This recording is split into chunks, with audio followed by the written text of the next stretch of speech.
घरफोडी करून सोन्याचे दागिने व रोख रक्कम लंपास केली आहे। 44 ग्रॅम सोन्याचे दागिने व 60,000 रोख येथील लंपास करण्यात आले आहे। सुरवाडीतील घटना आपण पाहतोय। तिवसा नजीकच्या सुरवाडी खुर्द येथील अतुल राऊत यांच्या कुटुंबासह घराला कुलूप लावून गजानन महाराज दर्शनासाठी शेगाव येथे गेले असता परत घरी आल्यावर कोणीतरी अज्ञात चोरट्यांनी घराचं कुलूप तोडून घरामधील सोन्याचे दागिनेसह रोख रक्कम चोरून नेल्याची घटना शनिवार दिनांक 8 रोजी सायंकाळी उघडकीस आली आहे।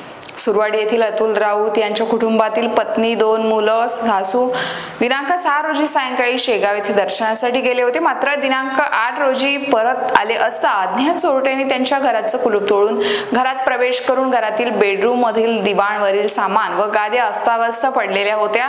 तसेच लोखंडी कपाट उघडे दिसून आले व लोखंडी कपाटच्या आतील लॉकर तोडून त्यामधील 40,000 तसेच किचन नजीकच्या कपाटातून 20,000 रुपये असे एकूण 60,000 रुपये रोख रक्कम, त्याचप्रमाणे दिवाणच्या गादीच्या खाली ठेवलेल्या स्टीलच्या डब्यातील 15 त्यांचे सोन्याचे मंगळसूत्र, असा सोन्याचा चपलाहार, 25 ग्रॅम सोन्याची गोल्ड वायर, 12 ग्रॅम 2 ग्रॅमची कानातली रिंग असे एकूण 44 ग्रॅम सोन्याचे दागिने असा एव चोरट्यांनी लंपास केला।